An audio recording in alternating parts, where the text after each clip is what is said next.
Hi besties. Today I'm doing a voice only video. That's because I'm in my pajamas. Hang on, Cookie just jumped on the chair where the phone is and wants to sit on the phone. We'll avoid that. Good boy, Cookie. Good boy for getting down. So some people get really annoyed when you do voice videos, but some people really like them. So I thought, why not? I can't get, all dressed up in my abaya and hijab right now. And let me tell you why. This is not Australia. So in Egypt, they have like planned power outages.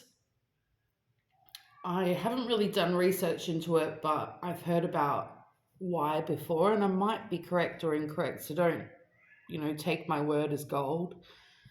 If you can hear meowing in the background, that's Wasabi, because she is angry at me. I'll tell you about that after. So Well woke me up and said, oh, he's going to visit my mother-in-law and that he'd be back soon. And I'm like, okay, bye, love you, the usual. And I had the fan on and it was nice and cool in the bedroom. And then what seemed like 10 minutes later, but maybe it was longer because I'm pretty sure I fell asleep again. I wake up because I'm drenched in sweat. Now, I am sweating a bit more because I'm sick, but I got up so fast to go and recharge the electricity because it's prepaid electricity. And I thought, oh no, the freezer's off. The freezer is very important right now because I did a whole bunch of food shopping and I don't know, about 16 hours of cooking yesterday. I'm not joking. And then I bagged everything up, meal prepping and portion controlling and put it all in little bags in the freezer. So, I quickly found my abaya and my hijab and got a pillow to, make sure the door didn't shut on me. I didn't want to get locked out. I put the cats in the bathroom for the duration of walking to the recharge meter and, doing the business there. So maybe they were in the bathroom for 3 minutes total. So I get to the recharge meter and it's located outside my door before the gate that you have to unlock to get into the building. And like I said before, it's, you have like a recharge card and you stick it in the slot in the wall. But what you do is you look at what color the light is flashing and it's, either green or red or whatever. And none of the lights were flashing and none of the meters were reading. And so I immediately knew the power was out for everyone, probably in the whole district. I don't know if it goes as far as the whole of Sharkia or if it's just Kafr or if it's just this area of Kafr, but the electricity is out. And so I was like, oh, I can't recharge. I don't need to recharge. It's just a power outage, which is probably a government planned power outage. And like I said, I'm not an expert on this information, but I'm pretty sure they're planned power outages, for multiple reasons so that, things don't get overloaded, to save, I don't know. I think sometimes they do it when they do construction work. I don't know. Ask an Egyptian person; they probably would know more than me. So of course I then immediately go back into the apartment, and I have to tell you, I had a pillow on the floor so that, it's a floor pillow, so, it doesn't matter that it's on the floor, so that I could get back in without, worrying about not having keys or anything like that. Um, and the second I stepped into the apartment, I just got this creepy feeling. And I just want to, clarify, no man, woman, or child had come into the apartment at all, even though I had my back turned, because, I would have heard or seen them. I'm right at the meter, which is right at the apartment. But when I entered the apartment, I felt like not someone, I felt like something had entered the apartment. And a lot of people would call me crazy, but um, oh, for goodness sake, I'm not going to swear.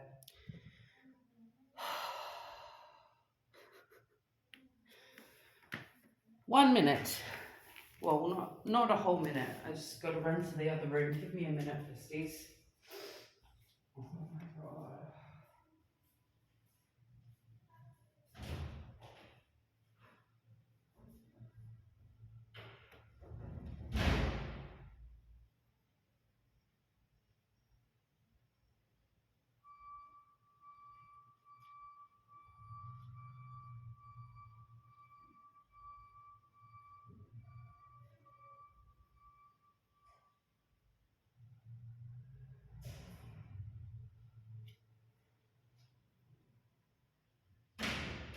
Here I come. I'm coming back. I'm coming back, besties. Don't leave. Who am I kidding? There's probably like 3 people listening to it. But here I am. I'm sorry. I told Well that I was going to quit smoking today when I woke up. I wasn't going to smoke at all. Um, and so all the lighters are gone except for one that I've stashed. And I found a small stash of cigarettes. So I'm going to have one only. One only. Don't ask me why, other than I have huge anxiety right now. Anyway, so yeah, I feel like this presence as I step into the house. I'm not having a bipolar episode, and evidence of that, I'm not having a hallucination. Evidence that I'm not, mentally ill right now, although I do have bipolar. But the doctor always said to me, are you able to have a conversation and have planned pauses? If you are, you're not manic.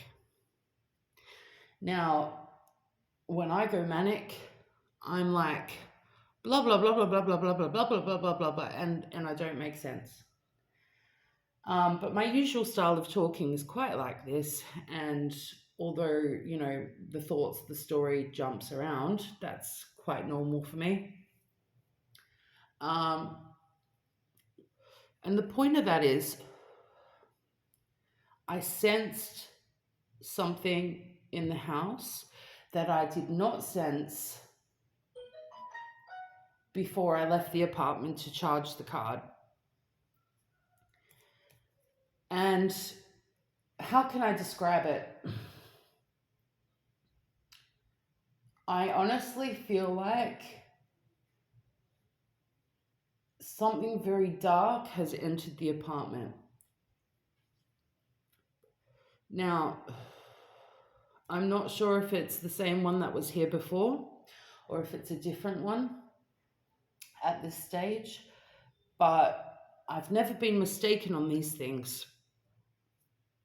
And I have, you know, in the past, helped people identify if they have anything, you know, like a demon in their house or anything like that. I have participated in exorcisms of house, not this house, other people's houses, and also of people.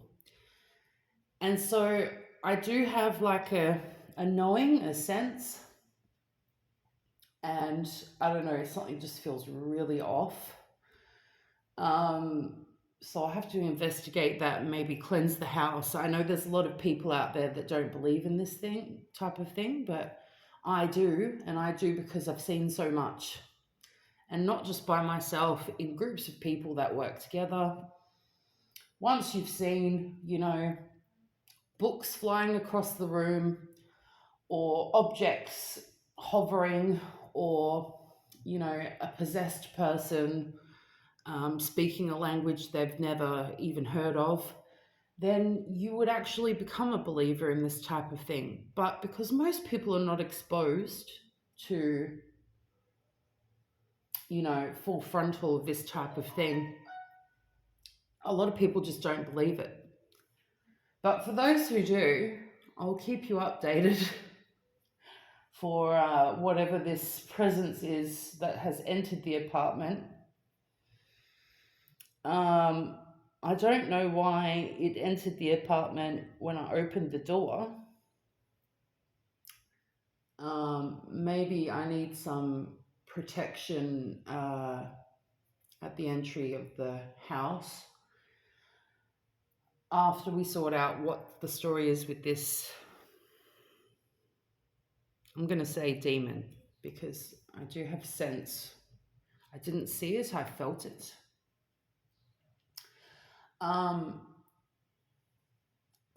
Anyway, so the electricity is out and I am sweating balls, my friends. That's an Australian saying, by the way.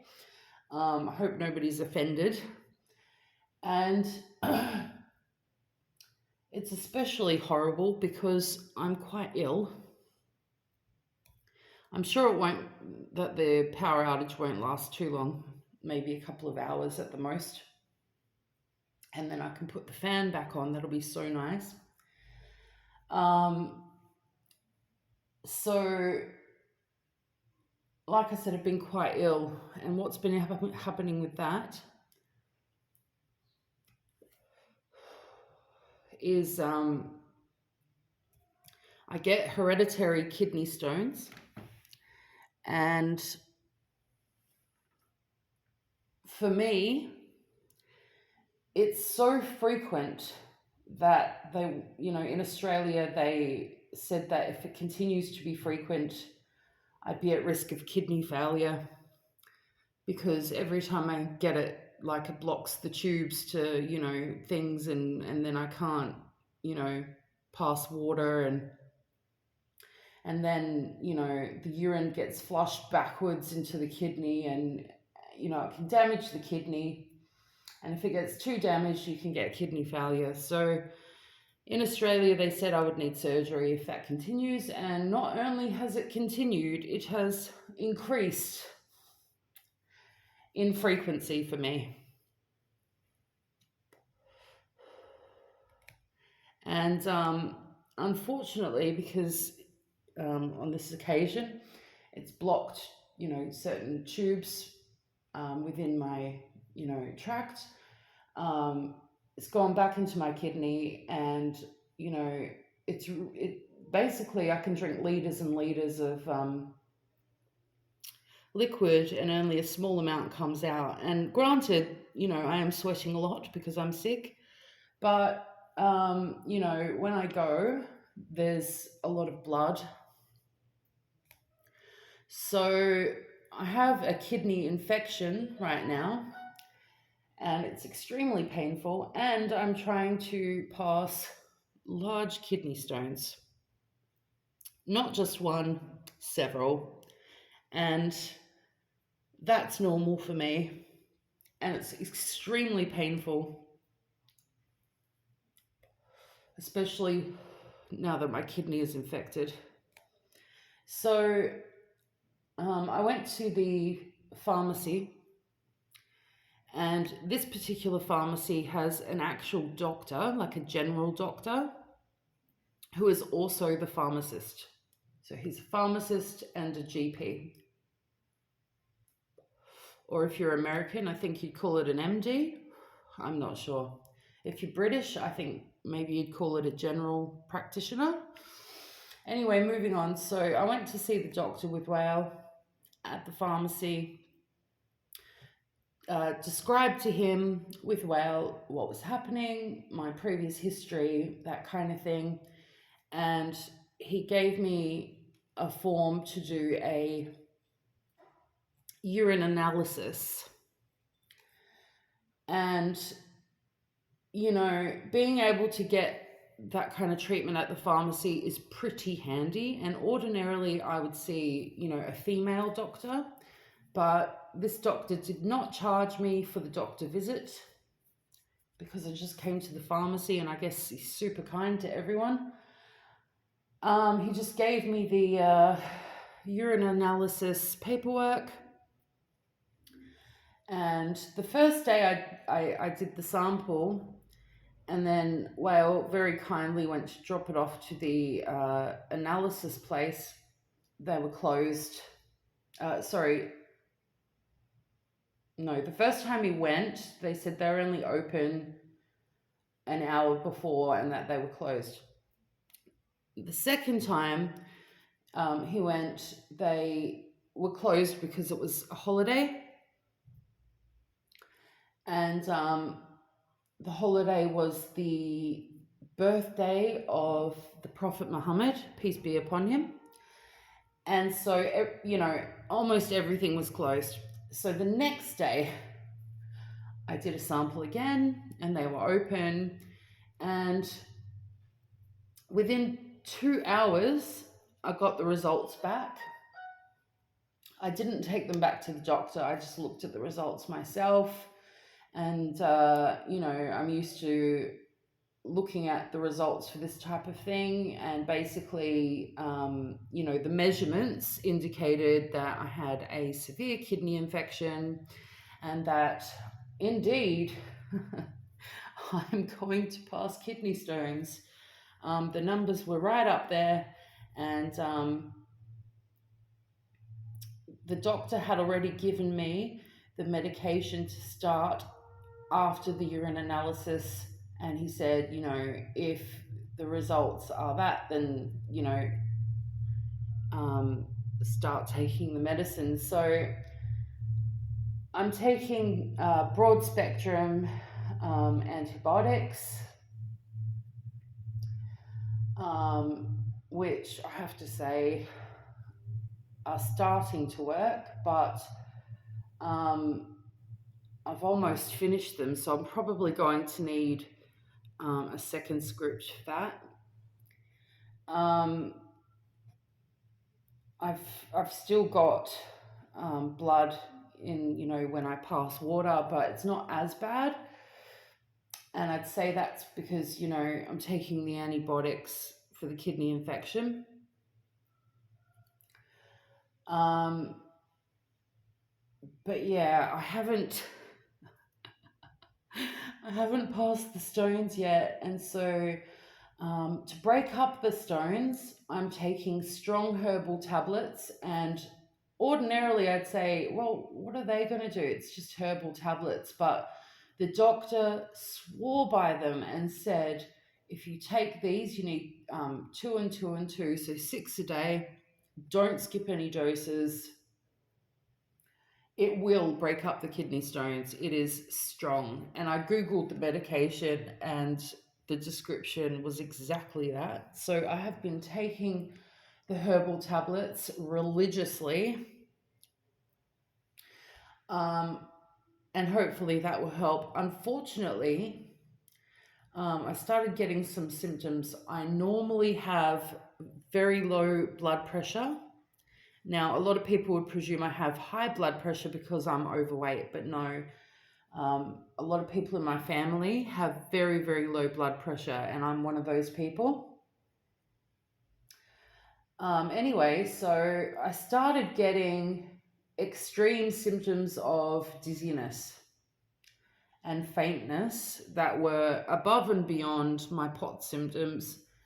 And I thought, oh my God, like my blood pressure, it has to be my blood pressure dropping too low, because I was just like, oh my God, like stumbling around and, um, but definitely my sugars were fine. So, and I had plenty of salt. To anyone that knows about that, I need sometimes I need a dose of sugar, and quite often I need salt because I have POTS. Um,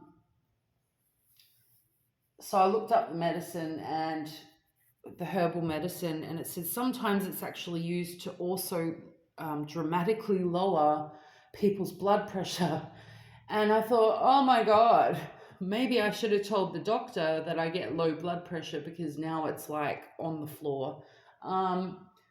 But really, I have to continue taking the tablets because otherwise I might not be able to pass the stones. Um, Wasabi, you cannot sit on the phone. Hop off the chair, darling. Oh my God, you're so cute. Wasabi's fluffy. Um, so yeah, I'm just kind of like dealing with those symptoms and continuing with the medication. And of course, I'm unfortunately having to take a painkiller every 6 to 8 hours. Um, it doesn't take the pain away, it takes the edge off the pain. When I was in Australia and I had these problems and I'd go to hospital, they'd give me morphine. But I can't take that level of medication here because I would need to be in hospital, because when I take morphine, they always make sure I'm near the resuscitation bay, because basically I've had a history of, if I take something like morphine or anesthetic, my lungs will literally shut down, and they have to resuscitate me. So last time I was in hospital, they gave me very, very low dose morphine and kept me by the resus bay, and it helped a little bit with the pain. But this medication I'm taking at home is not dangerous for me, and it just kind of takes the edge off the pain, but it's definitely not as strong as morphine. So yeah, I'm in an incredible amount of pain, but I'm trying to just move through it. And I probably don't even sound like I'm in pain, but I do have the condition with my legs. So to a certain level, I'm quite adjusted to being in pain.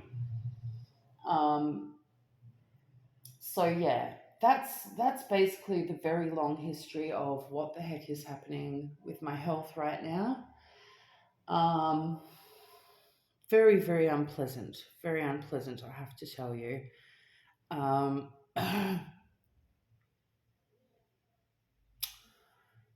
So yeah, what did I cook yesterday? For around 16 hours. At first, I was going to do some Egyptian cooking. Um, Pardon me, I've got the burps. But then decided I was really, really like feeling down and depressed, and it made me remember, if I felt down and depressed, I would go visit or phone my grandmother. And she's passed away now, her memory for a blessing. But I thought, you know what? I'm really missing Granny, so I'm going to do some of her Sicilian cooking.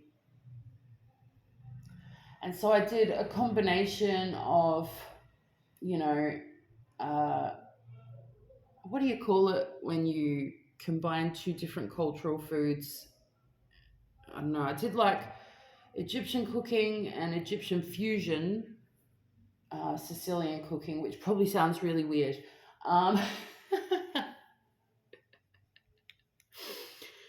So I wanted to make like Egyptian style. I don't know what it's called. Potatoes. We put them in a rich tomato sauce, but I wanted it to be kind of like my grandmother's Sicilian potatoes, and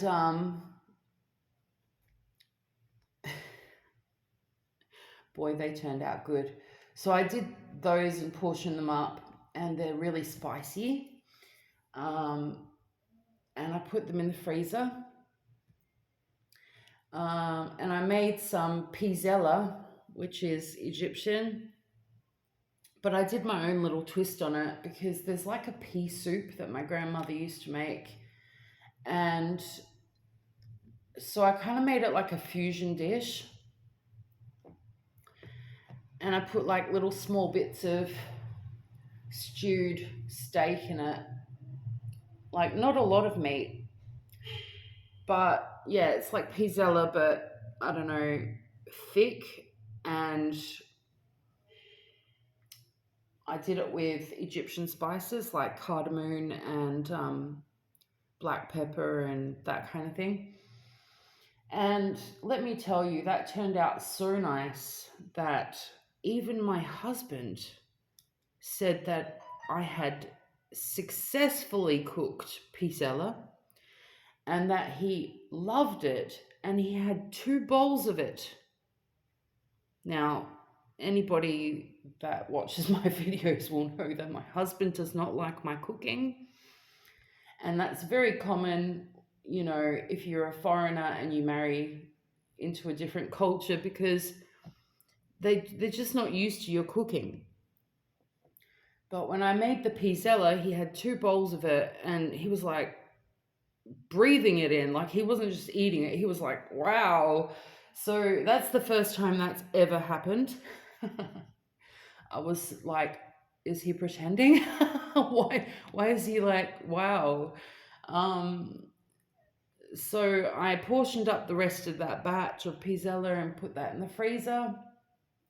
And I was so proud of myself because I thought, well, finally there's something I've cooked that my husband enjoys. Um, that made me really, really happy. I also made a batch of super hot chilies. I'd bought a whole kilo of chilies and non hot chilies like capsicum style peppers and super hot chilies mixed with regular chilies, which are quite hot here, and took the tops off and stewed them so that they went, relatively soft but not soggy. And then I put some oil in and fried them when the water was off. Um, and then bagged the chili bags up for side dishes for when we have meals. Of course, it's more usual for people to have fresh chilies on the side and you just take a bite of your meal and then a bite of the chili. But we don't have a fridge, we just have a freezer. And if we left the chilies out to eat them fresh, within a day because of the heat, they wouldn't be off, but they'd be kind of like floppy and weird. So I thought I'm just going to cook them and serve them as a side dish for different meals. What else did I cook? I could have cooked so much more in that time, but I only have a small saucepan which I borrowed from my beautiful mother-in-law, which is super handy and super generous that she lent me that, and another, small to medium pot which I can cook with. And my previous wok pot that I purchased, the Teflon came off. And when I washed it once or twice, it went rusty on the inside where you put the food. It wasn't made with stainless steel, it just had a stainless steel bottom. So as soon as the Teflon came off, the pan was bloody useless. So throwing that in the trash. But yeah, it meant that cooking, because I didn't have any large saucepans or pots, took me so much time, and also being sick, like I was just so slow with it. I was going to cook some Italian pasta and do it. I chose an Italian pasta that my grandmother used to make. I can't remember the name of it. It's actually quite similar to an Egyptian one. You could just say it's Egyptian pasta with a twist. And we had this giant bag of pasta and macaroni that a family member had given Whale. But for some reason, ants had taken over this bag of pasta, and it could have been like 5 kilos of pasta, and the ants have ruined it. They would not come out. They've just gone in there and died. So the pasta is, wasted. But before I realized that, I made a giant batch of Sicilian style, merge Italian style pasta sauce from scratch. So I just had to bag up the sauce and put it in the freezer because the macaroni and the spaghetti and all the other types of pasta were in the garbage, unfortunately. So we'll probably buy some pasta in the next couple of days and, reheat the sauce. So that, I'm pretty sure that was all the cooking I did. Earlier in the week, had some bezengal, or what do you call it? It's like eggplant, but it's like mini eggplants, baby eggplants. I cooked those in a very small amount of oil. I probably overcooked them, but I wanted to make like baba ganoush. Or some people say baba ganog, I don't know. And that's like a family favorite for me. Also a family recipe. So I stewed those, not stewed, I cooked those up in oil and got them ready for making baba ganoush when I get the rest of the ingredients. Baba ganoush is my all-time favorite. Next in line would be hummus or hummus. I guess it depends on how you say it. But yeah, I thought, I'm going to make some baba ganoush because I freaking love it. It's so good. So I just got that part of the ingredient ready and put it in the freezer for when I get the other ingredients. So yeah, that was like the most meal prepping I did. And yeah, all that food probably will last, maybe a week or more with with what's in the freezer. I did some other things, like I had some herbs and some dill, some parsley. I cleaned that really, really thoroughly because they sell it by the road and it can get a lot of dirt. So I scrubbed that out, rinsed that out, drenched it, shook it off, and then, diced it up, and put it in a bag of lemon juice, freshly squeezed. It's actually lemons and limes, but here you call limes lemons also, like they're the same thing. And then I put that in the freezer, and I bagged up some washed lemons in the freezer, maybe 3 bags of lemons. Basically, I like to use like hair oil for my hair to make it nice and soft. And rather than using shampoo, because my hair was falling out, to get the hair oil out and to cleanse my hair and clean my hair instead of shampoo, I use lemon juice. Now, after using most oil, that will work like shampoo. Of course, it doesn't froth it up, but your hair is clean, the oil is off, and your hair is silky. Be careful though if you're a person that doesn't wear the hijab and you do that, because if you wash your hair in lemon juice, or use lemon juice in your hair and then go out in the sun, it can change, it can like bleach your hair. I remember doing that as a young person. But if you use hair oil and you don't want to use lemon juice to get it out, you can use coffee. You basically just get like a tablespoon of coffee or more, depending on how much hair you've got. When I had long hair, I'd use maybe 4 tablespoons of coffee, and you just mix it in a bowl with a very small amount of water into like a runny paste. And then you put it on your hands and then you put it through your hair. Oh, the electricity's back on. You bloody ripper, mate. I won't put the fan on because I'm doing the video. Anyway, so if you're interested in that kind of thing, you just basically like put the coffee through your hair. Your hair needs to be wet first. And you just gently massage it into your scalp and through to the ends of your hair.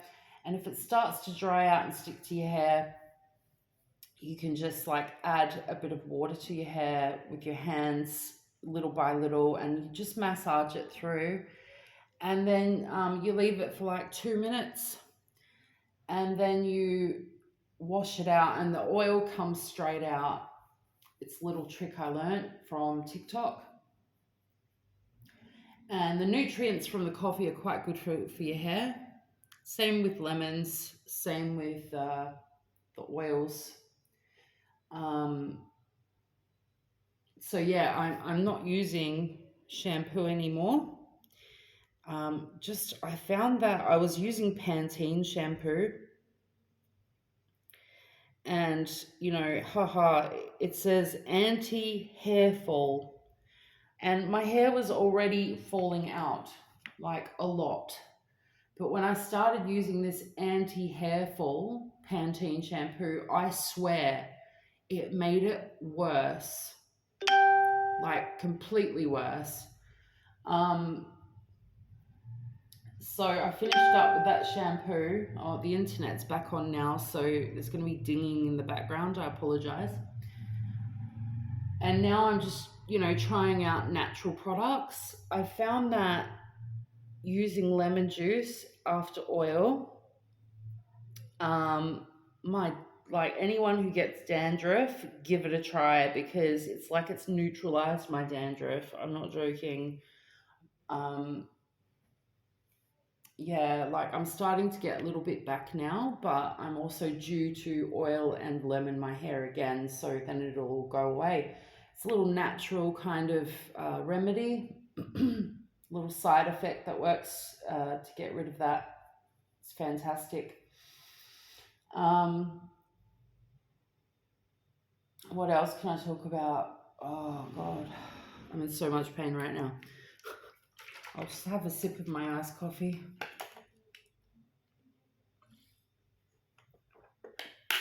Oh, that's terrible. So when I went to make my iced coffee, the freezer was off, so the ice cubes were melting in the tray, so I couldn't use those. But I had some other ones that I'd previously made in a container in the freezer, and the freezer was off, so they were kind of all like melted and stuck together, and they were hard as a rock. So I went and got a pair of pliers and a cloth and basically beat the ice until it, went back into cube-like formation, and then I was able to put it in my giant 1.5 liter drinking vessel. So I had the ice cubes, and then I had the coffee in there, and then I went to grab the sugar. There's bloody ants in the sugar jar. The sugar jar is sealed. How did they get in? So I think that's okay. I've got a bag of sugar unopened. I get the bag of sugar. There's ants in it. I'm telling you, ants in Egypt will get into anything. Like, it can be a sealed container. They're going to find a way. They're going to find a way. I'm so glad they're not in the coffee jar. Anyway,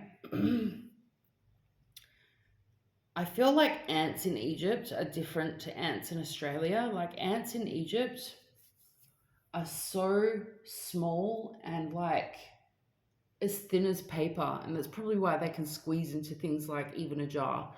Um, so yeah, I don't know. I'm gonna have to try to find a solution for storing pasta and sugar so that the ants don't destroy it.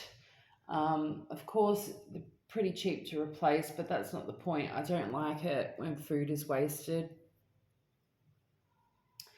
Let's talk about wasabi. Wasabi has tripled in body weight, and her fur is like growing in so much. She looks so big, she looks so giant, um, and adorable. Like she's still got that gorgeous baby face, calico cat style, but she's turning out to be a real bruiser. Like she's turning out to be quite glamorously large. What can I say? I tentatively started calling her Fatty Belusa.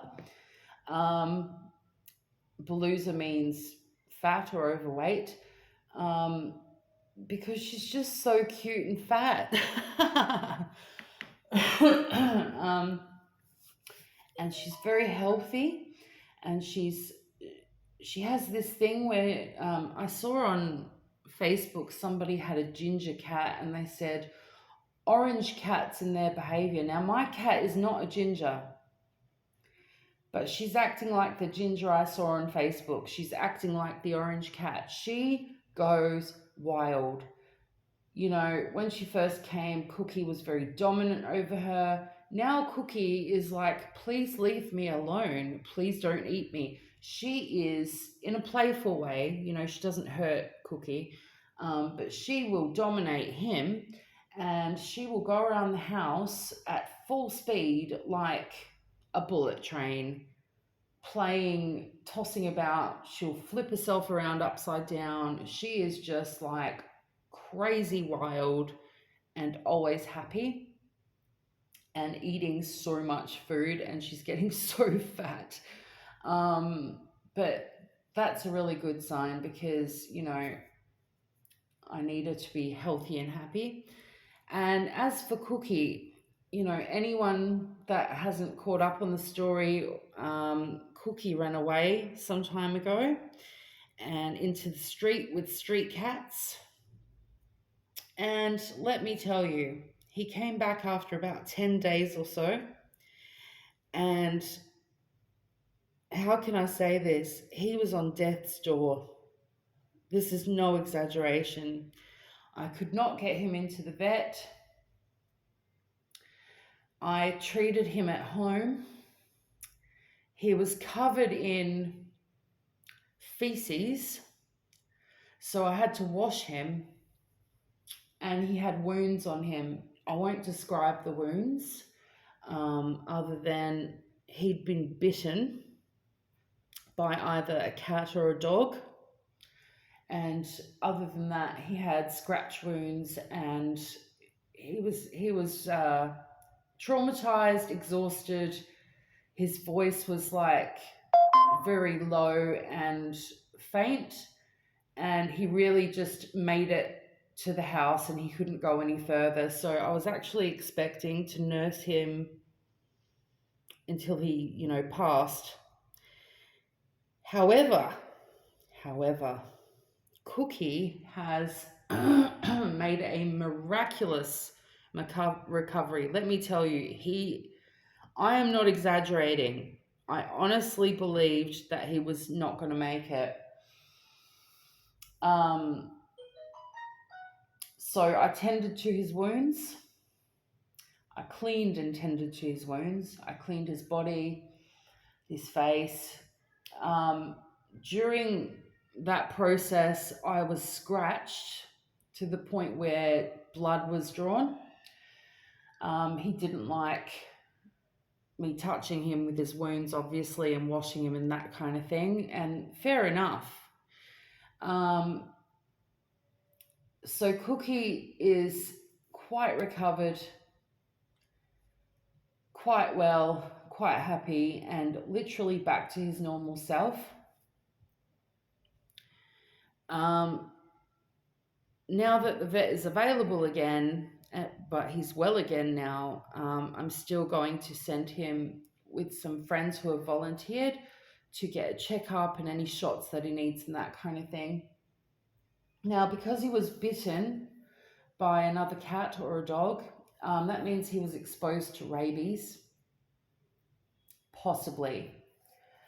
Um, and because I was scratched and it drew blood, that means I also was exposed to possible rabies.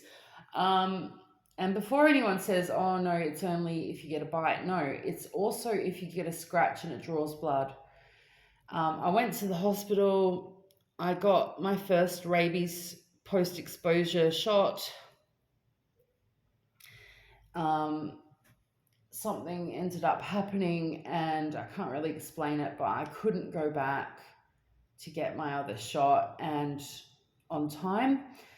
And so because I've missed that shot, I can't continue with the shots. I could if I wanted to start again, if I wanted to get the first injection again.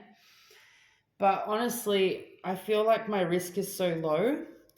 Um, Cats can have rabies and it can lay dormant, but if the cat has had a bite from an infected animal with rabies, um, what I found out online and from the doctor at the hospital is because it was his upper body, you would expect the rabies to activate in his body very quickly, like within 3 to 10 days, but usually 3 to 5 days. And you would see signs, and he would get very sick very quickly. And it's been about that. And although I had him in isolation for the first couple of days, just in case, and also so that, he could get rest, um, he doesn't have those symptoms. And so I feel like I'm safe to not continue with the shots. Of course, this is not medical advice. If anyone gets exposed to rabies, obviously go and get your shots. But I feel like Cookie is healthy. Cookie is well healthy. And within the time frame you would expect that he would get symptoms for where the position of the bite was, because the closer to the spine or the closer to the brain it is, the quicker the rabies activates.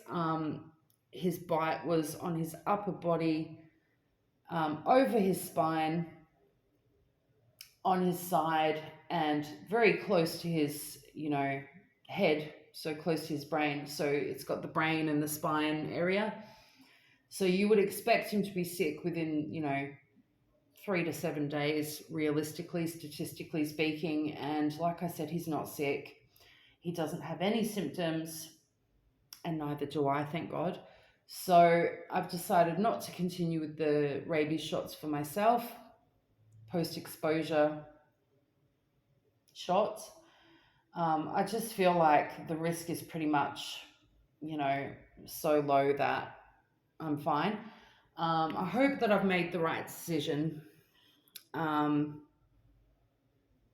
but yeah, going to the hospital was a bit of a drama. They were very friendly and helpful, but it was a lot of waiting and paperwork. And like I said, they were wonderful, but trying to get doctors or nurses to understand me, because I don't speak Arabic, was intensively stressful and took hours. And even with a translator, things were kind of confusing and talking between different people trying to get information. And it was, I guess most people wouldn't find it stressful, but for me, I was just like, oh God, I'm feeling so anxious. Like, I just don't want to be here. So yeah, I didn't go back, but for a different reason. But yeah, I think I'm done with getting the shots. I think I'll just skip that. Um, But yeah, I'm sick, but it's my kidney infection and it's not rabies symptoms. So I'm good, people. I'm good. Don't worry.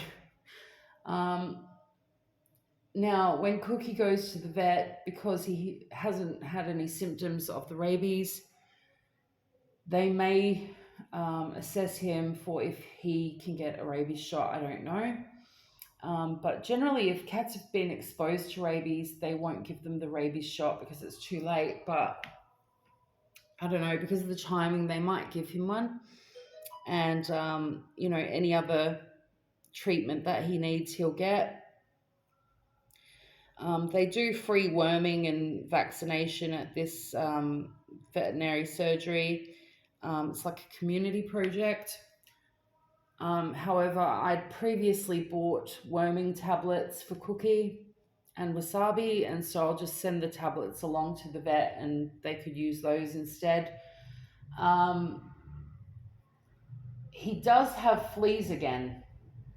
Now, I've got flea spray at home, um, but after going out into the street, he has caught fleas again. And so, of course, Wasabi's going to have fleas soon because they play together a lot.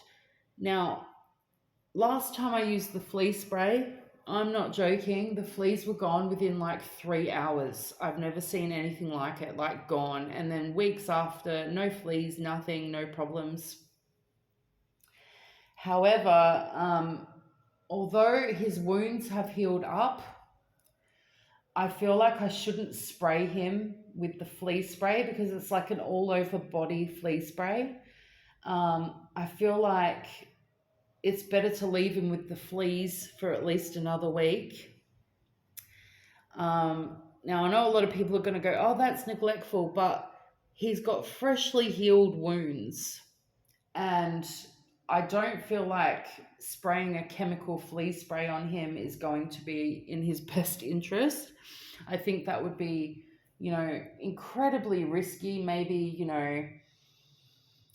because he's not shaved, I've looked through his fur and I've looked at the wounds and they're healed up because animals can heal very fast, faster than people. However, if there's even a little bit of a nick on, maybe he scratches himself because of the fleas and opens a little wound somewhere and I don't see it, if I'm to spray this flea spray on him, that could be quite damaging and painful. So I've decided not to give him the flea treatment.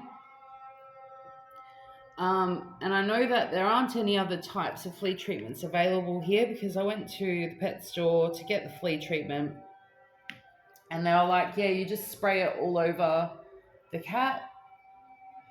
And I'm like, oh, what about the flea treatments like we have in Australia? You just put a dot of this paste on the back of their neck and then, it spreads everywhere naturally and the fleas die. And the dude at the pet store was like, I've never heard of that. We don't have that here in Egypt. We just use flea spray. You can hear in the background, that's the Adhan, the call to prayer. Oh gosh. Sorry, I feel sick.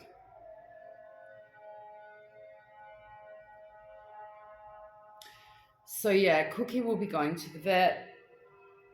I don't care what anyone says that I didn't take him to the vet before. The vet was not open. The vet was not available.